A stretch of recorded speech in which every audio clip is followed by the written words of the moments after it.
As-tu déjà remarqué comment deux personnes peuvent vivre exactement la même situation, mais réagir de manière totalement opposée? Alors que l'une garde sa fermeté et sa clarté, l'autre se perd dans l'anxiété et le désespoir.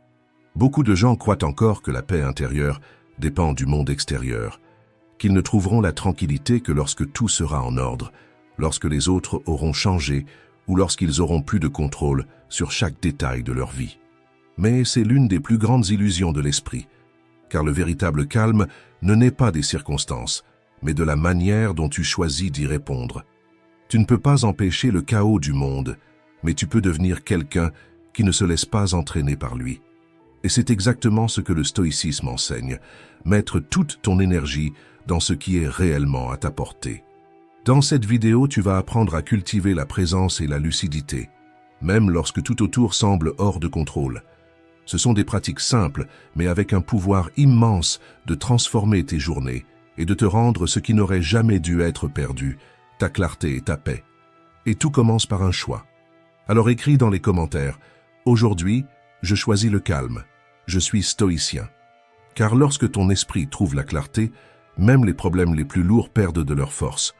Avant de commencer, je te demande juste deux choses. Laisse ton like et abonne-toi à la chaîne. Maintenant, allons-y. 1. La différence entre agir avec clarté et agir sous l'emprise de l'émotion. Certaines des pires décisions que vous avez déjà prises sont nées en quelques secondes, à un moment où vous n'étiez pas aux commandes. La colère a brûlé ce qu'il avait fallu des années à construire. La peur a fermé des portes qui ne se rouvriront peut-être jamais. L'anxiété a mis des mots dans votre bouche avant que la raison n'ait pu arriver. Et le pire, c'est que, bien souvent, vous ne vous rendez même pas compte que vous êtes en train de réagir. L'élan vient comme un réflexe automatique. Lorsque la conscience apparaît enfin, il est déjà trop tard. Les dégâts sont déjà faits. L'occasion est déjà perdue. Et vous restez là, essayant de comprendre pourquoi vous avez encore une fois perdu le contrôle. Cela arrive parce que, la plupart du temps, nous ne sommes pas les auteurs de nos actions. Nous sommes les otages de nos émotions. C'est comme s'il y avait deux moi à l'intérieur de vous. L'un qui observe et comprend, et l'autre qui explose et attaque. Lorsque vous vivez en mode automatique, c'est le second qui prend les commandes. Mais il existe un point de bascule. Une décision petite, mais puissante, qui change tout. Faire une pause, respirer, et reprendre les rênes exactement au moment où le monde tente de vous entraîner dans le chaos. Parce qu'agir avec clarté n'est pas seulement une vertu, c'est une forme d'autoprotection. Pensez à un bateau au milieu d'une tempête, la mer agitée, des vents violents, des vagues menaçant de tout renverser. Un capitaine inexpérimenté panique et tente de réagir à chaque coup de mer. Mais un capitaine sage garde les mains fermes sur la barre. Il sait qu'il ne peut pas contrôler l'océan, mais qu'il peut se contrôler lui-même. Vous devez apprendre cela vous aussi. La tempête de la vie ne cessera jamais de venir. Mais vous pouvez devenir la personne qui traverse les vagues avec fermeté, et cela commence lorsque vous choisissez d'agir avec lucidité, même lorsque tout vous appelle à l'impulsivité. Épictète disait « Ce ne sont pas les événements qui nous troublent, mais l'interprétation que nous leur donnons. » Cela signifie que le problème n'est pas ce qui se passe, mais ce que vous laissez cette chose représenter. Un mot mal placé peut devenir une guerre, ou simplement un bruit que vous décidez de ne pas amplifier. Une offense peut se transformer en vengeance ou en silence. Une frustration peut être le début d'un effondrement ou d'un nouveau départ.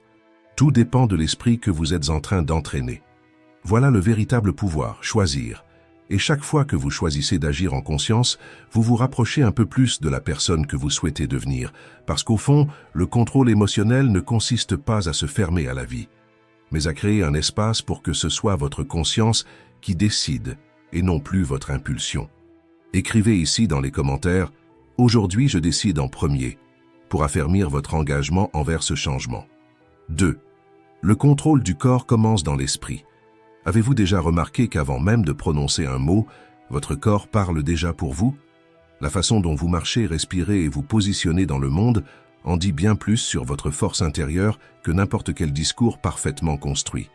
Pensez à la dernière fois où vous vous êtes senti peu sûr de vous ou accablé. Quelle était alors votre posture? Épaules affaissées, regard baissé, respiration courte. Maintenant, imaginez quelqu'un que vous admirez, quelqu'un qui inspire confiance et sérénité. Comment cette personne se déplace-t-elle? Les neurosciences ont déjà montré que la posture ne reflète pas seulement l'état d'esprit, elle le façonne. Amy Cuddy, chercheuse à l'université Harvard, a révélé qu'adopter une posture de puissance pendant seulement 2 minutes pouvait réduire le cortisol, l'hormone du stress, et augmenter la testostérone, l'hormone de la confiance en soi. Cela signifie que la façon dont vous vous tenez dans le monde peut littéralement changer la manière dont vous vous sentez et dont vous pensez. Imaginez maintenant le pouvoir de rester ferme, la tête haute, même au milieu de l'incertitude. Choisir de se lever, de faire face au monde et de se dire « Je suis plus fort que cela ». Ce n'est pas seulement un artifice de langage corporel, c'est un pacte avec votre vous du futur. Vous pouvez avoir peur à l'intérieur, mais vous restez stable, respirant calmement, comme quelqu'un qui maîtrise pleinement son esprit. Lorsque vous adoptez une posture de force, votre cerveau comprend le message et répond par plus de clarté et de concentration. Vous ne paraissez pas seulement confiant, vous commencez à l'être. Au lieu d'être englouti par l'anxiété, vous prenez les rênes de la situation. Et voici un exercice simple, mais puissant. Durant les 7 prochains jours, chaque fois que vous ressentirez de l'insécurité ou du doute, corrigez votre posture.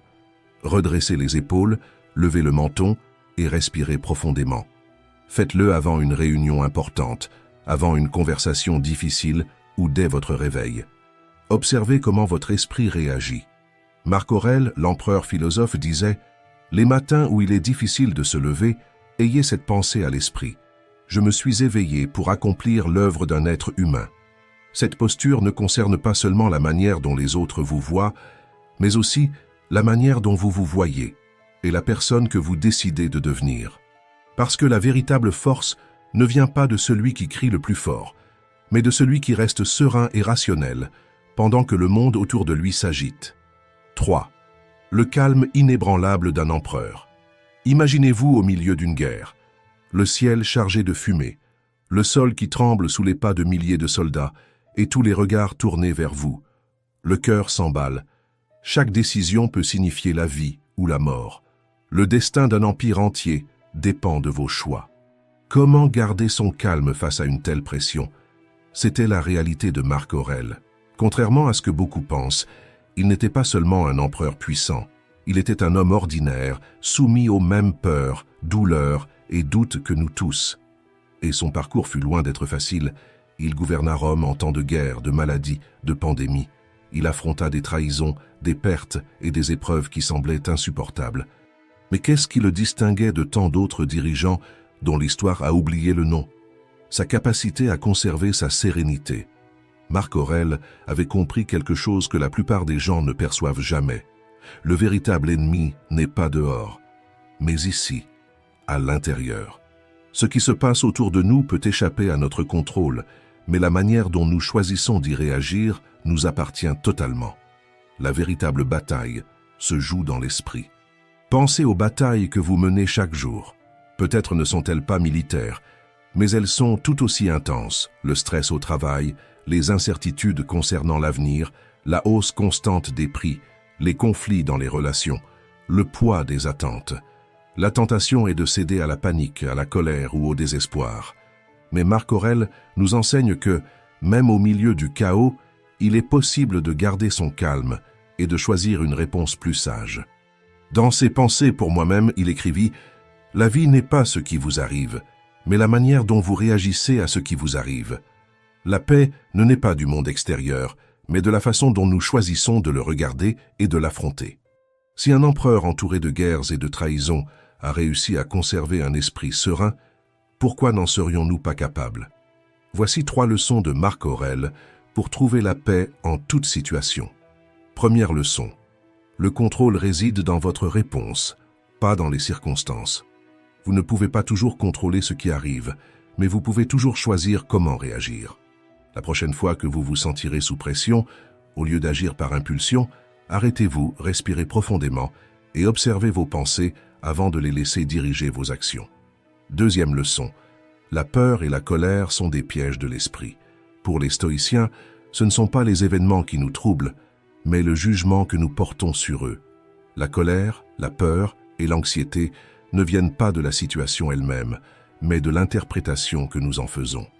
Si quelqu'un vous coupe la route et que vous jugez que c'est une offense personnelle, vous ressentirez de la colère, mais si vous imaginez que cette personne se précipite vers un hôpital, votre réaction change complètement. C'est pourquoi Marc Aurèle écrivait « Si quelque chose d'extérieur vous afflige, la douleur ne vient pas de la chose elle-même, mais de l'importance que vous lui accordez, et cela, vous pouvez le révoquer à tout moment. » Troisième leçon. La sérénité n'est pas une faiblesse, c'est une force. Marc Aurèle disait « Plus l'homme s'approche d'un esprit tranquille, plus il se rapproche de la véritable force. » Être serein, c'est affronter les défis de front, sans se laisser dominer par eux. Il n'a jamais fui les problèmes, il faisait face à chacun avec fermeté, sachant que garder l'esprit sous contrôle était son plus grand atout. Il y aura toujours deux options devant vous, être l'esclave des circonstances ou le maître de votre paix. Peu importe la violence de la tempête autour de vous, ce qui compte, c'est de savoir si vous choisissez d'être emporté par elle ou de devenir le centre ferme et inébranlable au cœur du cyclone. Car la véritable force ne réside pas dans un contrôle rigide sur tout, mais dans la capacité à s'adapter, à affronter et à grandir dans n'importe quelle situation. Tout comme Marc Aurèle l'a fait, vous pouvez vous aussi trouver ce calme que rien ni personne ne pourra vous enlever. 4. Fais de l'adversité ta plus grande motivation. La vie a un talent cruel pour nous acculer. Il y a des jours où tout semble s'effondrer, où le poids du monde tombe sur les épaules et où la sensation d'être écrasé devient presque insupportable. Mais et si, au lieu de voir ces moments comme la fin, tu commençais à les voir comme un début? Et si, au milieu de la douleur et de l'incertitude, se trouvait justement l'occasion de devenir plus fort, plus sage et mieux préparé? Cela paraît difficile à croire, n'est-ce pas? Après tout, comment regarder la pression, la peur et la frustration et y voir une opportunité? La réponse est dans la manière dont tu choisis de réagir. La difficulté ne vient pas pour te détruire, elle vient pour te façonner. En 1914, un incendie dévastateur a consumé presque toute l'usine de Thomas Edison, détruisant des années de travail et de recherche. À 67 ans, il a vu ses rêves partir en fumée en une seule nuit. Son fils, incrédule, l'a trouvé en train d'observer les flammes, s'attendant à le voir anéanti. Mais Edison a simplement souri et dit « Ce n'est pas grave. Toutes nos erreurs ont brûlé. Nous pouvons recommencer. » Au lieu de se lamenter, il a réuni son équipe et dès le lendemain a commencé à reconstruire. Moins d'un an plus tard, il a créé l'une de ses plus grandes réussites, la batterie au nickel-fer. C'est là toute la différence entre ceux qui grandissent et ceux qui abandonnent. La difficulté ne l'a pas brisé, elle l'a poli. Si même l'un des plus grands génies de l'histoire a dû tout perdre pour renaître plus fort, qu'est-ce qui t'empêche d'en faire autant? Pense aux moments les plus difficiles de ta vie, ceux où il semblait n'y avoir aucune issue, où la force de continuer semblait avoir disparu. Maintenant, regarde en arrière, tu as surmonté cela. Peut-être que cela a pris du temps, peut-être que cela a fait mal, peut-être que tu t'es senti seul, mais tu es là. Et si je te disais que les personnes les plus accomplies de l'histoire, celles que tu admires le plus, sont passées exactement par les mêmes épreuves? Aucune d'elles n'a eu un chemin facile. Ce qui les distingue, c'est la manière dont elles ont réagi. Elles n'ont pas fui, elles ont utilisé la douleur comme carburant et les pertes comme leçon. Regarde les grands athlètes, entrepreneurs et penseurs. Beaucoup viennent d'histoires marquées par la souffrance, mais au lieu d'abandonner, ils ont transformé chaque coup de la vie en tremplin vers quelque chose de plus grand. La véritable force ne réside pas dans le fait d'éviter les défis, mais dans la capacité à savoir quoi en faire. La prochaine fois qu'un obstacle se présentera, pose-toi 3 questions. Premièrement, qu'est-ce que je peux apprendre de cela? Au lieu de demander « Pourquoi cela m'arrive-t-il ?» demande « Qu'est-ce que cela essaie de m'enseigner ?» Deuxièmement, comment cela peut-il me renforcer? Chaque défi est un entraînement mental. Si tu affrontes des difficultés aujourd'hui, c'est parce que tu te prépares à quelque chose d'encore plus grand. Troisièmement, quelle est la prochaine étape? Se plaindre ne change rien. Ce qui change les choses, c'est d'agir. Demande-toi, que puis-je faire maintenant pour avancer? La pression n'est pas là pour t'écraser. Elle est là pour te donner forme. Chaque fois que tu résistes, tu grandis. Cela peut sembler être une chute, mais en réalité, c'est un redressement. Souviens-toi, pour qu'un diamant existe, il doit supporter une pression extrême. Sans elle, il resterait simplement un morceau ordinaire de charbon. Toi aussi, tu es en train d'être poli, et la question est, que feras-tu lorsque la vie te mettra à nouveau à l'épreuve? Vas-tu céder à la frustration ou vas-tu y voir l'occasion de devenir plus fort? Quand tu apprends à accueillir les difficultés, quelque chose d'extraordinaire se produit.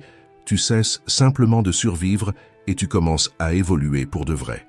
Et lorsque tu regarderas en arrière, tu réaliseras que c'est précisément la pression qui t'a transformé en la meilleure version de toi-même. 5. Entraînez votre esprit à résister à la tempête. Imaginez que vous êtes sur un bateau, au milieu de l'océan. Le ciel est bleu, le vent souffle doucement et tout semble paisible. Mais soudain, des nuages sombres commencent à se former à l'horizon. La mer s'agite et vous réalisez que la tempête approche. Que faites-vous? Vous désespérez, vous croisez les doigts en espérant qu'elle disparaisse, ou vous ajustez les voiles et vous vous préparez à l'affronter. La vie n'est pas faite uniquement de moments calmes. Il suffit d'un appel inattendu, d'une perte douloureuse, d'un problème au travail et en un instant tout change. Ceux qui ne sont pas préparés sont engloutis par le chaos. Mais si la clé pour affronter les temps difficiles n'était pas d'attendre que tout soit toujours en paix, mais plutôt de renforcer l'esprit pour supporter l'inévitable. Nous vivons dans un monde qui exalte l'optimisme et la positivité, souvent de manière superficielle. Mais il existe un outil mental capable de vous rendre plus fort, plus résilient et mieux préparé. La visualisation négative. À première vue, cela peut sembler étrange. Après tout, qui veut penser au pire? Mais ceux qui ignorent la possibilité de l'échec, bien souvent, ne savent pas y faire face lorsqu'il survient. De grands stratèges, des athlètes et des leaders utilisent cette technique pour ne pas être pris au dépourvu. Et le stoïcisme, philosophie qui traverse les siècles, l'enseigne depuis bien longtemps. Sénèque disait « L'homme qui s'habitue à envisager les maux à venir les allège lorsqu'ils arrivent. » En visualisant les difficultés avant qu'elles ne se produisent, vous renforcez votre esprit et vous vous préparez à agir avec intelligence et calme, au lieu d'être dominé par la peur ou par le désespoir. Et comment appliquer cela concrètement? Pensez à un grand défi que vous devez relever. Une conversation difficile, une présentation importante ou une décision qui peut changer votre vie. Maintenant, imaginez tout ce qui pourrait mal tourner. Perdre vos moyens au milieu de votre discours, recevoir des réactions négatives, ne pas réussir à exprimer ce que vous ressentez. À première vue, cela ressemble à un exercice destructeur. Mais, en réalité, c'est libérateur. Lorsque vous vous autorisez à affronter mentalement ces difficultés avant qu'elles ne se produisent, votre cerveau les a déjà vécues. Vous avez déjà affronté l'inconfort dans votre esprit, et lorsque le moment réel arrive, rien ne semble aussi effrayant. Pensez-y, combien de fois avez-vous ressenti de l'anxiété pour quelque chose qui n'est jamais arrivé? Et combien de ces inquiétudes se sont réellement concrétisées? Lorsque nous anticipons les défis, nous cessons d'être prisonniers de la peur. Nous commençons à voir les solutions avant même que le problème n'apparaisse. Nous nous préparons émotionnellement et nous élaborons des stratégies. Le résultat? Force mentale, clarté et maîtrise de soi. Bien souvent, ce qui effraie le plus, ce n'est pas la situation elle-même, mais la peur de l'inconnu. Et elle ne nous terrifie que parce que nous ne prenons jamais le temps de la regarder en face. En pratiquant la visualisation négative, vous découvrez quelque chose de révélateur. Le pire n'est pas aussi terrifiant qu'il le paraissait. Vous réalisez que vous pouvez faire face au rejet, qu'une erreur ne définit pas toute votre vie et qu'il est possible d'échouer et malgré tout de continuer à avancer. L'anxiété diminue, la confiance augmente, parce que vous vous êtes déjà préparé, vous avez déjà vécu mentalement cette situation avant de l'affronter. Et la véritable liberté se trouve là, dans la certitude que vous pouvez faire face à n'importe quoi. Personne n'est à l'abri des défis, vous ne pouvez pas empêcher toutes les tempêtes, mais vous pouvez choisir comment vous allez les traverser. Au lieu de souhaiter que la mer soit toujours calme, apprenez à naviguer dans des eaux agitées. Anticipez les difficultés dans les affaires, dans les finances, dans les relations. Affrontez vos peurs avant qu'elles ne vous dominent. Et par-dessus tout, renforcez votre esprit avant que la difficulté n'arrive. Car lorsque la tempête viendra, vous ne serez pas renversé, vous serez prêt. Et cela, en soi, est déjà une victoire. 6. Respirez profondément et reprenez le contrôle. Vous est-il déjà arrivé, en pleine conversation, que soudainement quelqu'un dise quelque chose qui vous touche en plein cœur? Peut-être un commentaire sarcastique, une critique inattendue ou une provocation directe. Sans vous en rendre compte, vous sentez la chaleur monter à votre visage.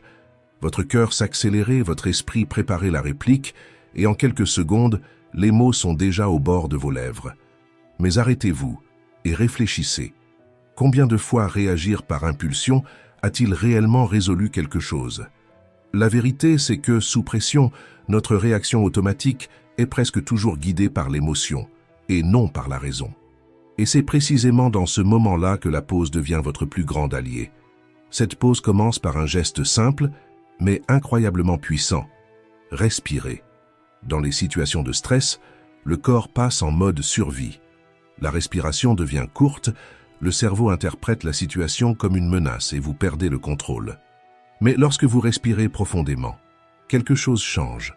Le corps sort de l'état réactif, l'esprit ralentit et soudain, vous voyez la situation avec plus de clarté. C'est comme un capitaine au milieu d'une tempête. La mer agitée, des vents forts, des vagues menaçant de retourner le bateau. S'il garde les mains fermes sur la barre et ne cède pas à la panique, il parvient à conduire l'embarcation vers des eaux plus calmes. Et comment mettre cela en pratique? La prochaine fois que vous sentirez que vous êtes sur le point de réagir impulsivement, faites ceci. Arrêtez-vous. Simplement, arrêtez-vous et ne dites rien. Créez un espace entre le stimulus et la réponse. Ensuite, inspirez profondément par le nez, en comptant jusqu'à 4, et retenez l'air pendant 1 seconde. Ce moment donne le temps à votre cerveau de réorganiser ses pensées. Enfin, expirez lentement par la bouche, comme si vous libériez toute la tension accumulée. Ce cycle simple reprogramme le corps et l'esprit pour mieux gérer la situation. La plupart des mauvaises décisions ne naissent pas d'un manque d'intelligence, mais d'un manque de contrôle émotionnel. Lorsque nous sommes sous pression, le cerveau émotionnel prend le contrôle et agit sans tenir compte des conséquences. Le résultat? Des décisions précipitées qui auraient pu être évitées avec quelques secondes de clarté. La bonne nouvelle, c'est que cela peut s'entraîner. Vous pouvez apprendre à votre esprit à faire une pause, à réfléchir et à répondre intelligemment, plutôt que de simplement réagir. Des études en neurosciences montrent qu'en respirant profondément et en marquant une pause avant d'agir, votre cortex préfrontal, la zone responsable de la logique et de la prise de décision, reprend le contrôle. Cela signifie qu'au lieu de répondre avec colère, peur ou anxiété, vous répondez de manière stratégique et intelligente. Pensez aux dernières fois où vous avez agi par impulsion. Maintenant, imaginez comment les choses auraient pu être différentes si vous aviez pris une pause pour respirer avant de répondre. La vie apportera toujours des défis, des discussions et des moments de pression. Mais la différence entre ceux qui perdent le contrôle et ceux qui gardent leur calme réside dans l'entraînement. Pratiquez cette pause chaque jour, dans les conversations difficiles, au travail ou à la maison. Demandez-vous, est-ce vraiment important? Quelle est la meilleure façon de répondre? Ne soyez pas l'esclave de vos émotions. Elles sont importantes, mais elles ne doivent pas diriger vos actions. Beaucoup de gens confondent explosion émotionnelle et force, mais c'est l'inverse. Celui qui perd le contrôle perd le pouvoir. Les personnes qui s'irritent facilement, parlent sans réfléchir ou explosent sous pression, ne sont pas fortes, elles sont fragiles. La véritable force réside dans le contrôle de ses propres réponses, dans le calme de celui qui sait qu'il n'a pas besoin de se précipiter, dans la sagesse de comprendre que 5 secondes de pause peuvent éviter 5 années de regrets. Respirez, réfléchissez, et seulement après agissez. Voilà la clé pour être plus rationnel et au final plus fort. 7. Comment être serein et décidé en même temps? Imagine que tu participes à une émission de cuisine. Tu n'as que 10 minutes pour préparer un plat parfait, pendant que les jurés observent chacun de tes gestes. La pression est maximale et les autres concurrents courent dans tous les sens. Tu regardes les ingrédients et tu réalises que tu n'as que 2 choix. Agir dans la panique en jetant n'importe quoi dans la casserole, ou bien respirer profondément, te concentrer sur l'essentiel et cuisiner avec intelligence. Ceux qui paniquent se perdent dans le chaos et présentent un plat sans identité, mais ceux qui gardent leur calme et prennent des décisions stratégiques transforment la pression en énergie pour réussir. La vie fonctionne exactement de la même manière. Chaque jour, nous faisons face à des défis inattendus, à des moments de pression et à des décisions difficiles. La majorité réagit sous l'impulsion, sans réfléchir. Mais ceux qui apprennent à rester calmes et à agir au bon moment prennent toujours une longueur d'avance. C'est là le secret pour être à la fois tranquille et décisif. La sérénité n'est pas de la lenteur, c'est de la maîtrise émotionnelle. C'est décider en s'appuyant sur la raison et non sur la peur. Pense à ton esprit comme à un chef expérimenté. Tandis que certains jettent les ingrédients au hasard, lui sait que chaque choix influence le résultat final. Pour les décisions de la vie, c'est la même chose. Plus tu as de clarté et de conscience, plus ton choix sera juste. Et dans ce processus, la précipitation est la plus grande ennemie. Combien de fois as-tu pris une décision rapide et l'as-tu regrettée? Ou bien es-tu resté paralysé, sans agir, par peur de te tromper?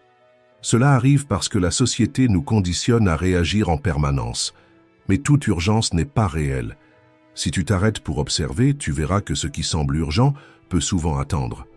Pense à un chirurgien, il ne peut pas paniquer lorsqu'une complication surgit en pleine opération. Il doit garder sa concentration, évaluer la situation et agir avec précision. C'est cet état d'esprit que nous devons adopter au quotidien. La véritable confiance ne naît pas de l'impulsivité, mais de la clarté. Et pour la cultiver, tu peux appliquer 3 principes simples. Premièrement, accorde-toi 3 secondes avant de répondre ou de décider quelque chose d'important. Cette petite pause peut faire la différence entre l'erreur et la réussite. Deuxièmement, remets en question l'urgence. Demande-toi, cette décision doit-elle vraiment être prise maintenant? Ou puis-je réfléchir un peu plus? La plupart des mauvaises décisions viennent de la précipitation à résoudre quelque chose qui pouvait attendre. Troisièmement, fais confiance à ton intuition entraînée. La sérénité te permet de voir des schémas que la précipitation ignore. Quand l'esprit observe au lieu de réagir, l'intuition se renforce et les choix s'enchaînent naturellement. Être calme et décidé est un entraînement constant. Cela ne signifie pas éviter les décisions difficiles, mais garder le contrôle de tes actions, sans te laisser emporter par la peur ou le doute. La prochaine fois que tu ressentiras la pression de devoir décider vite, demande-toi, est-ce que j'écoute vraiment mon intuition ou est-ce que je ne fais que réagir au stress? La réponse aux grandes décisions de ta vie ne se trouve pas dans le bruit extérieur, mais dans la clarté intérieure. Lorsque tu te concentres sur ce que tu peux contrôler, tes décisions cessent d'être des impulsions et deviennent des choix conscients. Déclare-le à toi-même, engage-toi dans ce changement et tu verras à quel point ta vie peut se transformer. Si cette vidéo t'a aidé à voir la vie sous un nouvel angle, laisse un like, partage-la et abonne-toi à la chaîne. Merci d'avoir regardé. Tu n'es pas né pour vivre dans la stagnation. En toi, il y a une force qui ne s'éveille que lorsque tu te mets en mouvement, même sans entrain, même sans motivation. Remettre à plus tard est facile. Trouver des excuses est facile. Mais chaque fois que tu repousses, ton avenir s'éloigne. Regarde autour de toi. Combien de personnes intelligentes, pleines de potentiel, restent prisonnières des mêmes peurs, des mêmes routines, tournant en rond. Ce n'est pas un manque de capacité, c'est un manque de direction et de courage pour agir. Les stoïciens le savaient déjà. Ils avaient compris que le plus grand champ de bataille est intérieur, et c'est pourquoi ils entraînaient leur esprit chaque jour, avançant même lorsque la motivation manquait. Ils savaient, lorsque tu te vains toi-même, naît la discipline. De la discipline vient la clarté, et de la clarté, le progrès inévitable. Aujourd'hui, je vais te montrer pourquoi te forcer à évoluer peut être le plus grand geste de respect et d'amour-propre que tu aies jamais accompli. Si tu appliques ce que tu vas apprendre ici, tu arrêteras d'attendre la motivation et tu commenceras à faire confiance à la force de ton propre engagement. Et ta première action commence maintenant. Écris dans les commentaires. Aujourd'hui, je m'engage envers moi-même. Si tu as l'habitude de procrastiner, c'est le moment de changer le scénario. Parce que lorsque tu écris, tu rends réel. Et lorsque tu déclares, tu prends position. Le changement commence ainsi, par un geste simple, mais chargé d'intention. Avant la première leçon, je te demande seulement 2 choses. Aime la vidéo et abonne-toi à la chaîne. Commençons. 1. Fais taire la voix qui sabote tes pas. Tu as déjà ressenti ça. Tu te réveilles avec des plans, du focus, même de la motivation. Mais il suffit des premiers obstacles pour qu'elle apparaisse. Une voix subtile, presque douce, qui dit « C'est déjà bien. Tu en as déjà fait assez. Repose-toi, demain tu reprendras de plus belle. » Cette voix semble vouloir te protéger, mais en réalité, elle est en train de te saboter. Parce que le problème, ce n'est pas de faire un peu moins un jour. C'est de répéter ce « moins » jusqu'à ce qu'il devienne ta norme. Et ta norme devient ton destin. Ralph Waldo Emerson a écrit « Ce que tu fais parle si fort que je n'entends pas ce que tu dis. » Et cette phrase est un coup de lucidité. Parce que tu peux dire que tu veux réussir. Mais si tu agis comme quelqu'un qui fuit l'effort, qu'est-ce que ta vie est en train de dire? La tentation de faire moins est comme une fissure dans un barrage. Elle commence de façon invisible, mais si tu n'y prêtes pas attention, elle finit par tout briser de l'intérieur. Et ce qui s'effondre, ce n'est pas seulement ta productivité, c'est ta confiance, ta discipline, ton respect de toi-même. William James, père de la psychologie moderne, a dit « Ce sont les petites décisions quotidiennes qui construisent notre force. Et tu sais pourquoi?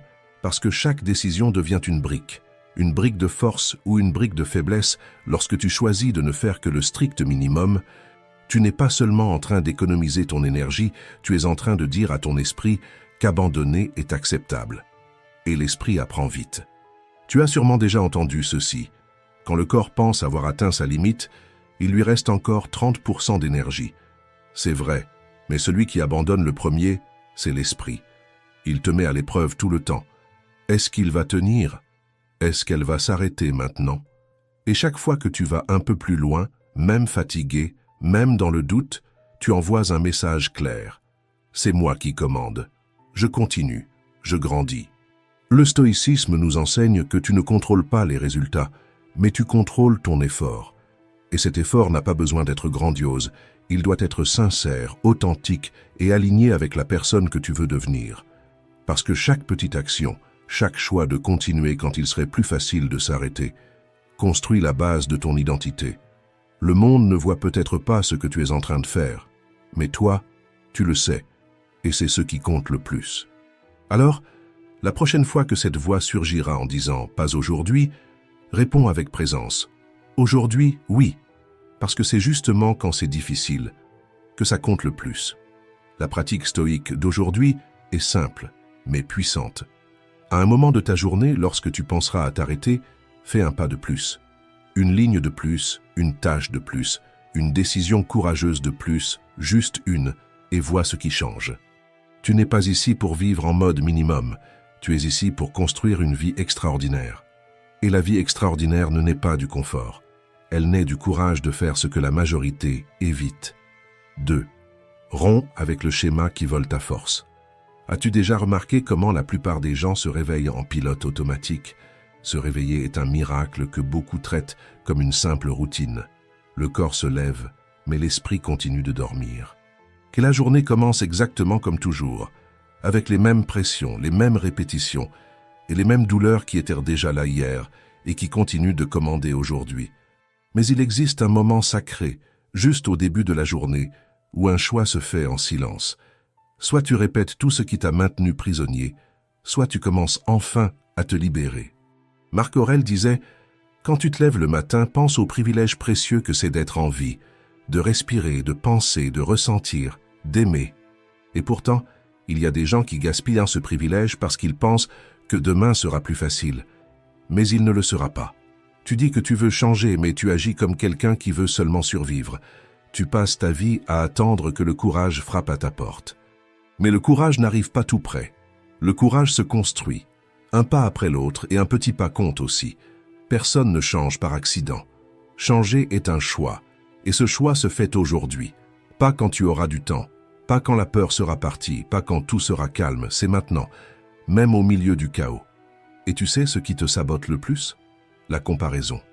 Tu te mesures au progrès des autres, comme si ta vie était une course déjà commencée avec du retard. Mais laisse-moi te rappeler ceci. Personne ne porte les mêmes fardeaux, ni ne marche sur le même terrain. Alors arrête d'utiliser le chemin des autres comme règle pour le tien. Chaque fois que tu te distrais, que tu te juges ou que tu te repousses à plus tard, tu nourris la voix qui t'affaiblit le plus, celle de l'intérieur, celle qui dit « pas aujourd'hui ». Tu n'y arriveras pas. tu n'es pas comme les autres. Cette voix ne disparaîtra pas par magie. Mais elle s'affaiblit chaque fois que tu agis, même avec peur, même lentement, et même de façon imparfaite. Imagine qu'à l'intérieur de ton esprit, il y ait un feu de camp. Chaque répétition inconsciente jette de la cendre. Chaque action consciente jette du bois. Soit tu laisses ta clarté s'éteindre, soit tu rallumes la force qui existe en toi. Alors, n'attends pas d'être prêt. Respire et fais ce que tu peux.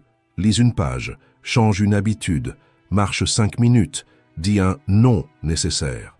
Ce n'est pas pour le résultat, c'est pour le message que tu t'envoies à toi-même. Aujourd'hui, je n'ai pas répété mon schéma. Aujourd'hui, j'ai choisi de grandir. Et si tu as l'impression d'avoir échoué jusqu'à présent, écoute ceci. Ce qui change ta vie, ce n'est pas ce que tu as raté hier, c'est le choix que tu fais maintenant. Alors, écris ici dans les commentaires.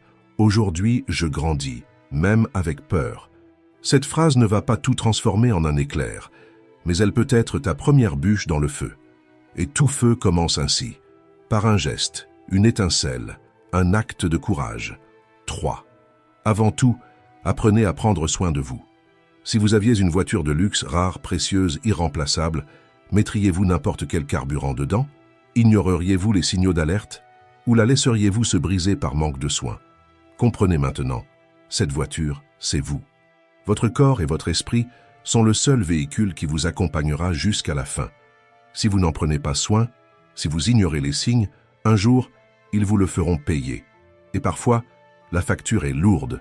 Anxiété, épuisement, vide, maladies qui ne surgissent pas soudainement, mais qui se développent dans l'abandon quotidien de soi. Chaque jour que vous passez à simplement réagir au monde, sans vous tourner vers l'intérieur, c'est un morceau de votre vie qui s'écoule sans laisser de racines. Mais pourquoi est-il si difficile de se donner la priorité? Parce que vous avez appris que prendre soin de soi est de l'égoïsme, que s'arrêter est une faiblesse, que le temps pour soi est un luxe, mais ce n'en est pas un. C'est une nécessité. C'est une question de survie, c'est de la sagesse. Prendre soin de vous-même, ce n'est pas aller au spa ni dépenser de l'argent, c'est vous écouter, vous respecter et vous dire « je compte ». Les stoïciens le savaient. Sénèque disait « Pendant que nous perdons notre temps à hésiter et à remettre à plus tard, la vie passe. Et la vérité est là. Vous êtes pressé pour tout, sauf pour vous-même. Mais lorsque vous vous arrêtez 5 minutes, juste pour respirer profondément, vous changez le rythme de votre esprit. Lorsque vous marchez, même sans destination, vous réactivez la connexion avec votre corps. Lorsque vous lisez quelque chose qui vous élève, vous nourrissez votre âme avec ce que le monde ne vous offre pas. Ces petites pratiques ne sont pas un luxe. Elles sont la base et le carburant d'une vie meilleure. Aujourd'hui, choisissez un moment rien que pour vous. 5 minutes de présence, sans culpabilité, sans précipitation. Peu importe la forme. Ce qui compte, c'est de vous rappeler que vous méritez aussi votre temps. Laissez dans les commentaires cet engagement. Écrivez « Aujourd'hui, je prends soin de moi ». Parce que personne ne vivra cette vie à votre place et que la meilleure version de votre voyage ne commence que lorsque vous cessez de vous abandonner et que vous commencez enfin à vous nourrir de l'intérieur. 4. Forgez des habitudes qui vous maintiennent à votre apogée. Avez-vous déjà commencé quelque chose avec enthousiasme puis arrêté? Peut-être un instrument, une langue, un projet, ou même la salle de sport. Au début, vous étiez motivé, les premiers jours semblaient faciles. Mais ensuite, la routine s'est installée, l'enthousiasme a disparu. Et tout cela est resté oublié dans un coin de la maison ou de la mémoire. Ce n'est pas arrivé parce que vous êtes faible. C'est arrivé parce que la motivation est une émotion passagère. Ce qui soutient réellement la transformation, ce n'est pas l'enthousiasme, c'est l'habitude. Socrate disait « Le secret du changement, c'est de concentrer son énergie sur la construction du nouveau et non sur la lutte contre l'ancien. » Et construire le nouveau exige de la pratique, de la répétition et de la patience. C'est comme sculpter une statue. Vous ne voyez pas la différence au premier coup, mais vous continuez en ayant confiance dans le processus. Les études montrent que presque la moitié de ce que nous faisons chaque jour est automatique. Autrement dit, votre vie est en grande partie le reflet des habitudes que vous répétez et non de la force de volonté que vous ressentez. Et voici la clé.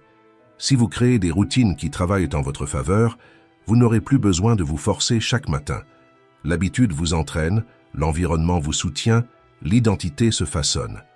L'habitude est une construction, et toute construction rencontre des failles. Il y aura des jours où vous oublierez, où vous tomberez, où vous répéterez l'ancien schéma. Mais ce n'est pas la fin, c'est une partie du chemin. L'erreur ne devient un échec que si vous abandonnez. Carl Jung disait, « Ce à quoi vous résistez persiste. Ce que vous acceptez se transforme. » Acceptez que le progrès soit irrégulier, mais même irrégulier, il est réel. Et vous savez ce qui aide beaucoup? L'environnement. James Clear écrivait « L'environnement est l'architecte invisible du comportement. » Vous voulez lire davantage? Laissez le livre sur la table. Vous voulez mieux vous alimenter? Achetez de bons aliments avant que la faim n'arrive. Vous voulez vous entraîner? Laissez vos vêtements de sport bien en vue. Ces détails paraissent petits, mais ce sont eux qui construisent toute une vie. Pensez-y. Vos habitudes sont les briques invisibles qui soutiennent la maison de votre identité. Il ne s'agit pas seulement de faire de nouvelles choses, mais de devenir quelqu'un de nouveau. Quand vous dites « je lis, je m'entraîne, je prends soin de moi », cela cesse d'être une tâche et devient une partie de qui vous êtes. La pratique stoïcienne d'aujourd'hui est simple. Choisissez une petite habitude qui représente la personne que vous voulez devenir et commencez aujourd'hui. Juste 2 minutes, sans pression, uniquement de la constance. Et si cela a touché quelque chose en vous, écrivez dans les commentaires. Aujourd'hui, je commence à construire qui je veux être. Cette phrase ne consiste pas à tout faire parfaitement, mais à décider de ne pas arrêter. Car les bonnes habitudes ne changent pas seulement votre routine. Elles changent votre identité. 5. Pas à pas, l'impossible devient réel. Parfois, tout semble trop grand. Le chemin long, l'objectif lointain et la volonté petite. Tu regardes tout ce que tu veux changer et tu penses « Comment vais-je y arriver ?» Mais laisse-moi te poser une question. Peux-tu lire 10 pages par jour? Cela paraît peu, presque insignifiant. Mais à la fin d'une année, cela représente plus de 12 livres. Et c'est cela que les gens oublient. Ce n'est pas le beaucoup qui transforme, c'est le peu, fait toujours. Tony Robbins disait « Ce n'est pas ce que nous faisons de temps en temps qui façonne nos vies, mais ce que nous faisons de manière constante. » Les stoïciens l'enseignaient depuis des siècles. Marc Aurèle écrivait « Cesse d'attendre demain, fais maintenant ce qu'il est possible de faire avec ce que tu as. » Le problème, c'est que nous vivons dans l'addiction du « tout ou rien ». Nous voulons le corps idéal, mais nous n'acceptons pas l'entraînement d'aujourd'hui. Nous voulons apprendre vite, mais nous ignorons le premier cours. Nous voulons changer de vie, mais nous méprisons le premier pas. Et ainsi, nous n'échouons pas par manque de talent. Nous échouons par mépris du petit. Imagine une goutte d'eau seule. Elle semble fragile, mais en tombant chaque jour au même endroit, elle perce la pierre. Voilà le pouvoir de la constance. Ce qui semble lent est en réalité imbattable. Et il y a plus. Ces petites actions construisent quelque chose d'encore plus grand que le résultat. Elles construisent ton caractère. Chaque choix discipliné, chaque acte d'effort, chaque pas fait même sans envie, renforce ton identité. Tu cesses d'être quelqu'un qui rêve et tu deviens quelqu'un qui agit. 6. Ayez la force d'affronter ce qui vous met à l'épreuve. Avez-vous déjà été face à une opportunité incroyable, mais votre corps tremblait, votre esprit doutait, et tout en vous ne voulait qu'une chose, fuir. C'est cela, l'inconfort. Et il apparaît précisément lorsque la vie est sur le point de vous pousser vers le niveau suivant. Vous n'êtes pas brisé parce que vous ressentez de la peur, vous êtes en train de grandir. Les neurosciences montrent que c'est exactement dans ces moments-là que votre cerveau active les zones liées à l'apprentissage, à la prise de décision et à l'autocontrôle. Autrement dit, l'inconfort n'est pas un ennemi, c'est le signe que vous évoluez. Joseph Campbell disait « La caverne que vous craignez d'entrer renferme le trésor que vous recherchez. Ce trésor peut être le courage que vous n'avez jamais utilisé, la voix que vous avez toujours cachée, ou la vie que vous avez toujours voulu, mais qui ne peut être atteinte qu'en traversant la peur. La vérité, c'est que croissance et confort ne vont pas ensemble. L'inconfort n'apparaît pas pour vous punir, mais pour vous entraîner. Mais comment savoir si cet inconfort est le signe d'une évolution ou d'un désalignement? Demandez-vous, ce que je ressens, est-ce la peur de la nouveauté ou bien l'intuition qui me dit que ce chemin n'est pas le mien? Si c'est la peur, avancez. Si c'est un manque de vérité, changez de direction. Mais ne fuyez pas simplement parce que cela fait mal.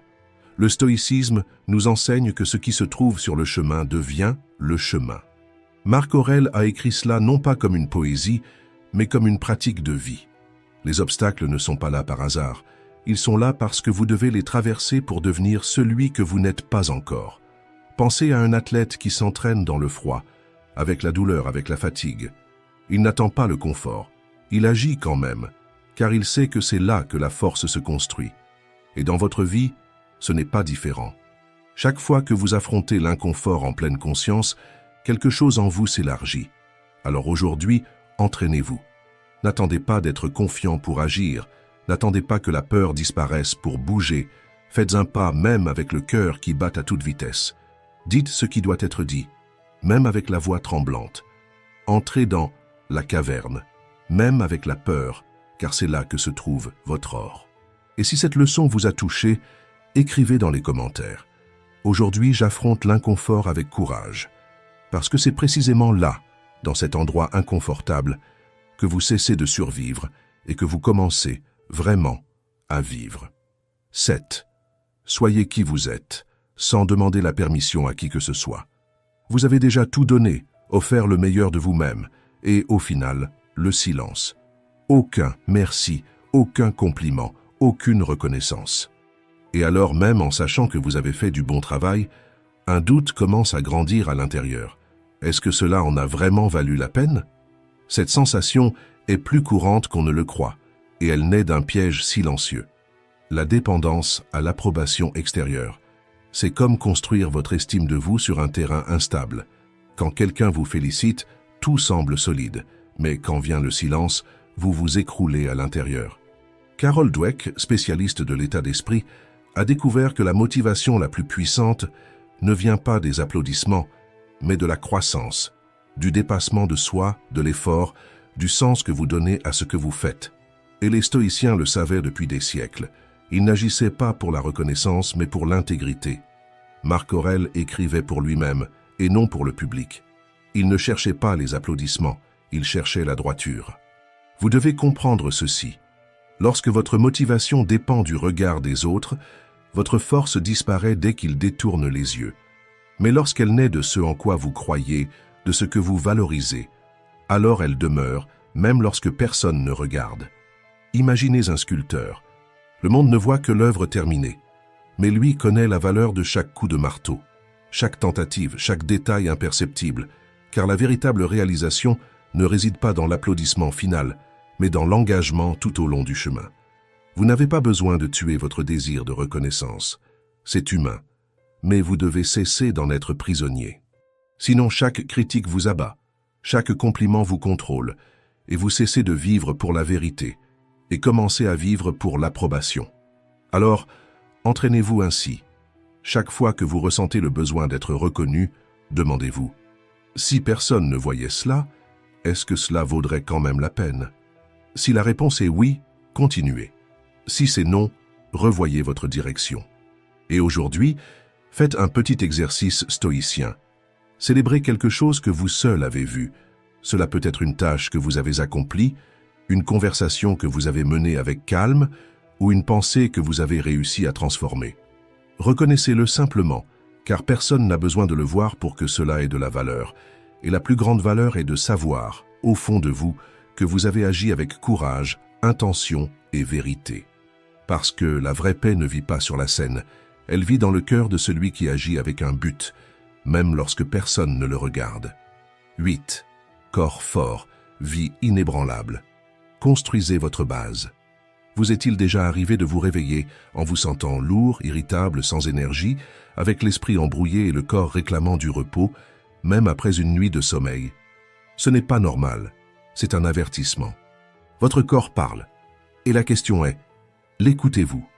Beaucoup de gens ignorent ce signal. Ils continuent en forçant avec du café, des médicaments et des distractions. Mais tôt ou tard, le corps réclame son dû. Et lorsqu'il le fait, l'esprit paie aussi. La vérité est simple et brutale. Sans santé physique, votre clarté, votre discipline et même votre estime de vous s'effondrent. Hippocrate disait « La guérison réside dans le soin du corps, chaque jour ». Parce qu'il n'existe pas d'esprit fort dans un corps négligé. Vous n'avez pas besoin de devenir athlète, ni de suivre des régimes extrêmes, mais vous devez cesser de traiter votre corps comme s'il était jetable. Il est la base qui soutient votre énergie, votre concentration, vos décisions. Et lorsque cette base est fragile, tout autour commence à s'écrouler. Nietzsche disait « Les grandes pensées viennent en marchant ». Le mouvement n'active pas seulement le corps, il aère l'esprit, organise les idées, purifie les émotions. Même la colère se dissout lorsque vous respirez profondément en marchant. Même l'anxiété perd de sa force lorsque vous sortez le corps de l'inertie. Votre alimentation est ce qui alimente votre cerveau. Ce que vous mangez détermine votre humeur, votre énergie, votre volonté de vous battre pour vos rêves. Et il n'est pas nécessaire d'être radical. Il suffit de remplacer ce qui vous affaiblit par ce qui vous soutient. Moins d'aliments industriels, plus de nourriture véritable. Moins de précipitation, plus de conscience. Et le sommeil, il ne sert à rien de tout faire correctement pendant la journée si vous sabotez votre nuit.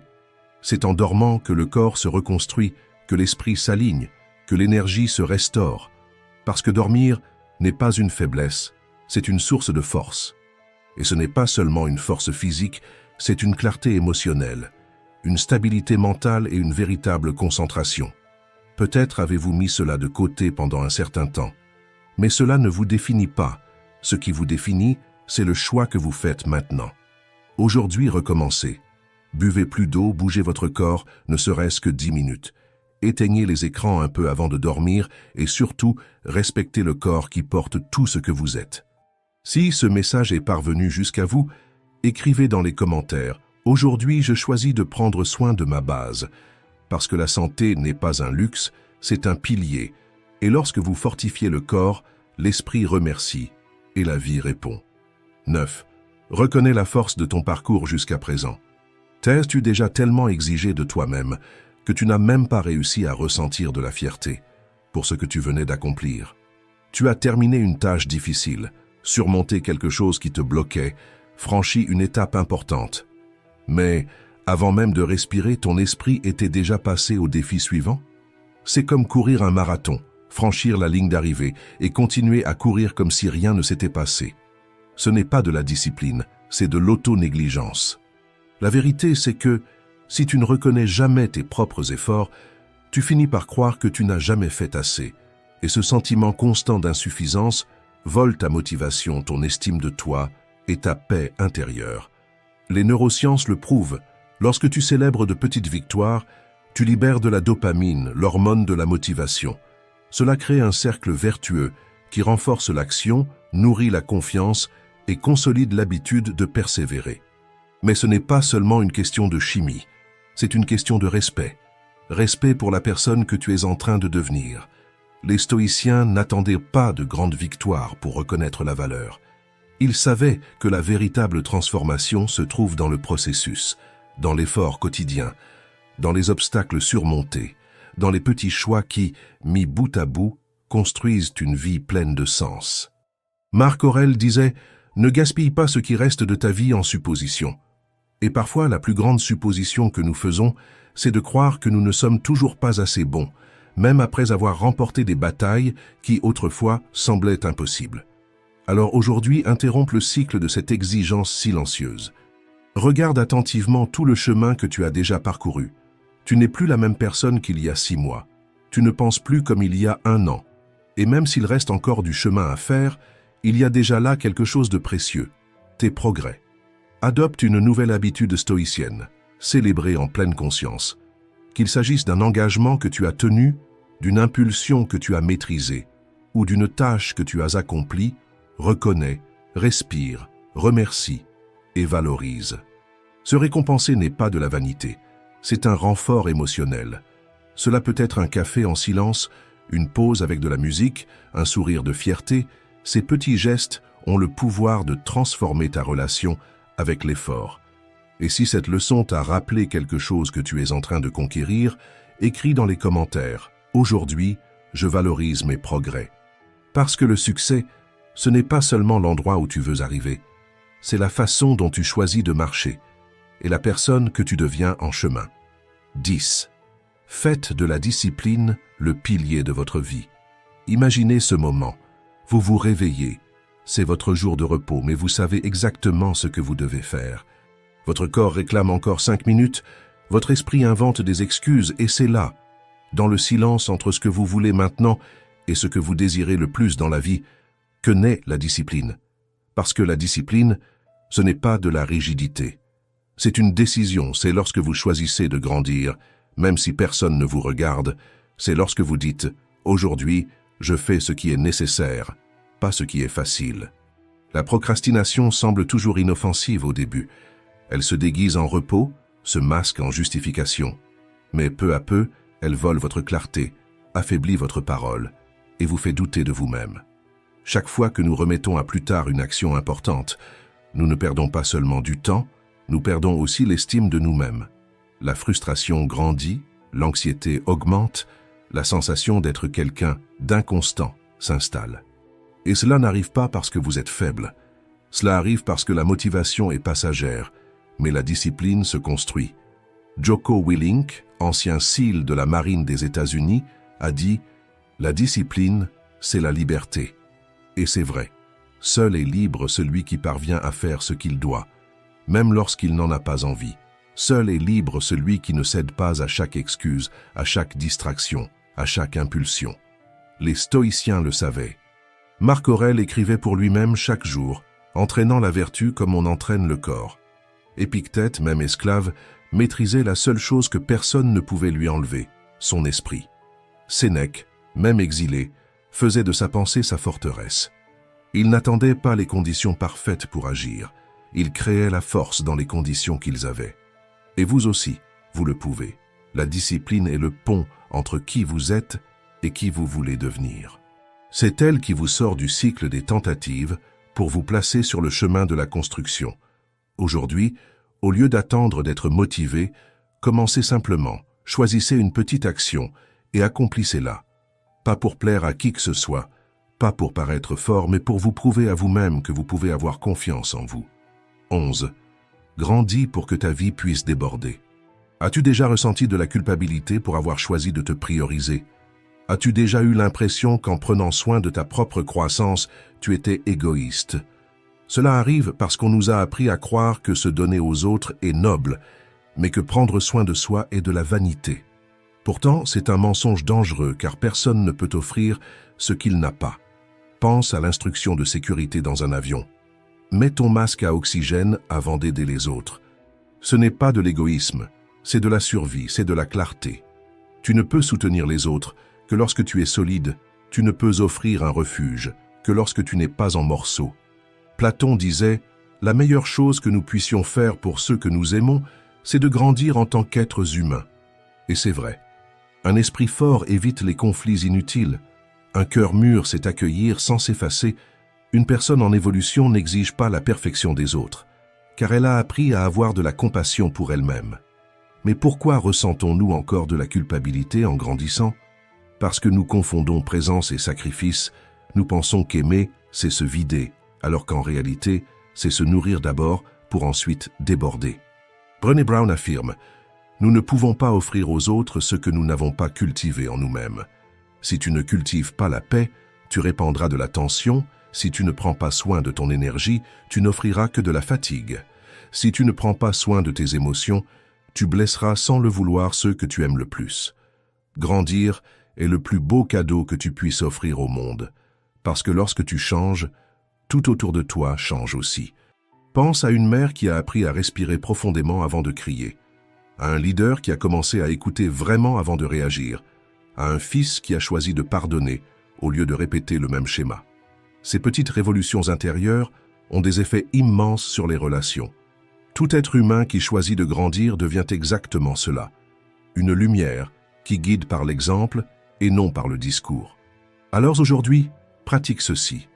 Prends soin de ton esprit avec intention, cultive ce que tu veux voir dans le monde, renforce ton intérieur, non comme une fuite, mais comme une fondation. Et écris dans les commentaires. Aujourd'hui, je grandis pour pouvoir déborder. Parce que le monde n'a pas besoin que tu t'annules, il a besoin que tu t'épanouisses et que tu partages ta force avec ceux qui apprennent encore à se relever. Si cette vidéo t'a aidé à voir la vie sous un nouvel angle, laisse un like, partage-la et abonne-toi à la chaîne. Merci d'avoir regardé.